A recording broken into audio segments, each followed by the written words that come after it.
What's going on, everybody? Kyle Powers here with the Elevated Realtors. First off, thank you so much for checking out our channel. I really do appreciate it. If you haven't done so already, go and hit that subscribe button. Go and hit that little bell so you get notified of any future content. Give us that like because it helps us grow the channel. Today, we're standing here in front of one of our flips, and we're gonna go over all the pitfalls and potential pitfalls and things that you need to be aware of when you go to flip a house.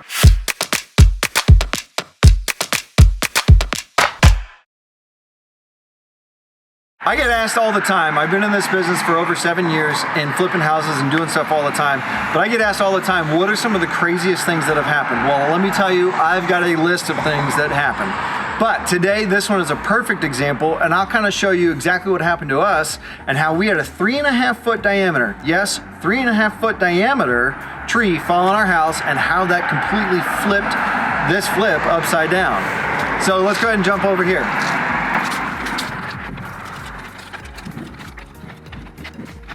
So, my wife and I were at my brother-in-law's birthday party one weekend. We're in Oklahoma, we're having fun, we're doing our thing, and we get phone calls and text messages and all kinds of things. Well, there was a tornado that actually came through Manhattan. That's my hometown, that's where I live. Tornado came through town, and no joke, right here, behind all this brush and tree and everything this way, there was a 3.5 foot diameter tree that this tornado came through and hit and knocked over on top of our house. That was the largest one. We had 4 total trees fall on this house. I don't know what happened, why we were picked out of the crowd, but honestly, I'm so incredibly glad that we were, because here's the thing that happened. We had a house, this whole house was built, it's a duplex, was completely built by cinder blocks. And with the cinder blocks and stuff, there was some structural things that were potentially going wrong.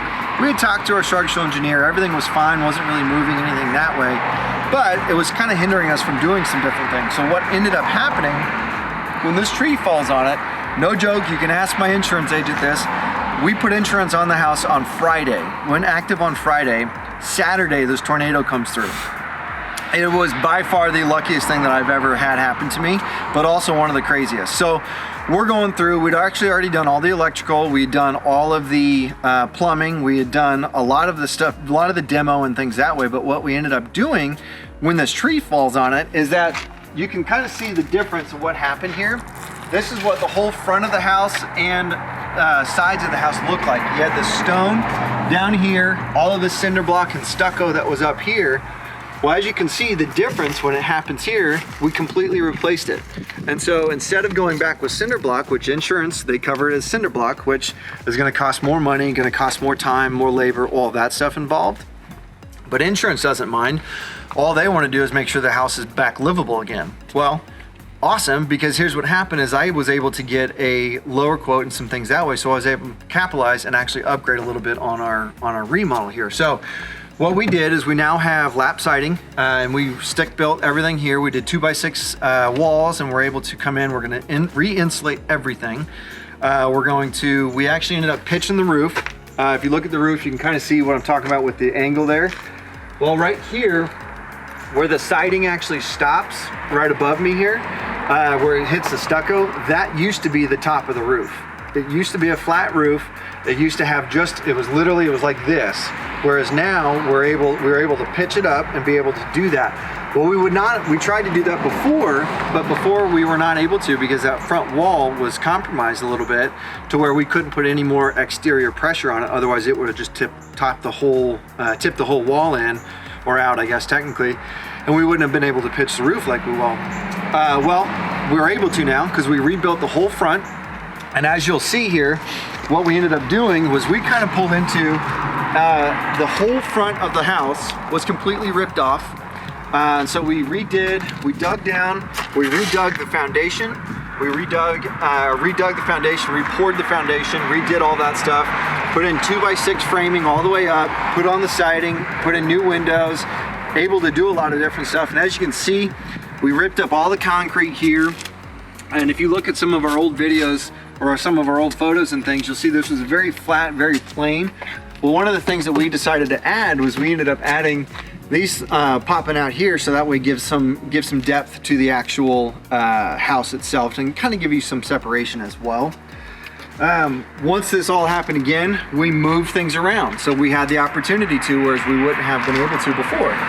So what we did, we moved the doors and the windows, and we were able to change a lot of things and make this place a lot more functional as far as that goes. One of the things I'll kind of bring you in here,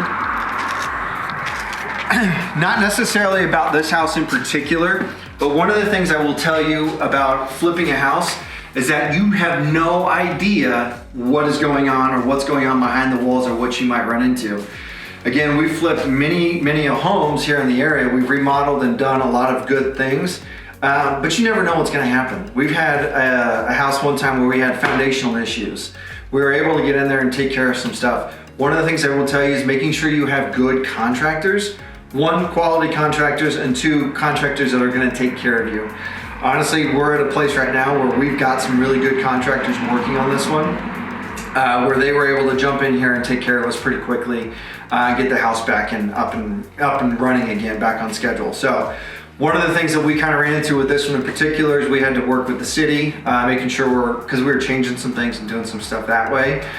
So making sure the city's you're in code compliance with them, making sure you've got your systems and making sure you've got everything, plans and everything that way set up and ready to go with the city, so that way you get approval so you don't get shut down.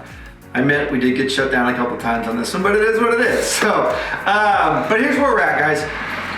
You don't know what you don't know, and I actually had somebody come in and tell me this one time. He said, you are the luckiest SOB that I've met. I'm like, listen, yeah, maybe, but I guess here's the thing is that if you don't put your hat in the ring to actually play the game, you're never gonna have a shot to win. So if you are thinking about investing, or if you are thinking about flipping, or if you are thinking about anything, please reach out to me. I would love to help you. I will give you anything and everything that I've got in my own head. Obviously, I just touched the tip of the iceberg for everything in my experience of what we've done. But here's the thing. I've got plenty of experience. I've been doing construction since right out of college and everything that way. If there's anything I can do to help you, whether it's in your town, whether it's here local to Manhattan, I would love to help you out and give you anything and everything that I know about my experience with flipping houses, with rentals, with anything investment-wise. Please reach out. I'm here to help. My number is 785-477-5485. My email is kyle@homesforsalemhk.com. Again, I appreciate you guys checking out the channel. If you haven't done so, go ahead and hit that subscribe button. Go ahead and hit that little bell so you get notified of any future content. Go ahead and give us that like because it helps us grow the channel. I appreciate it, and we'll see you next time.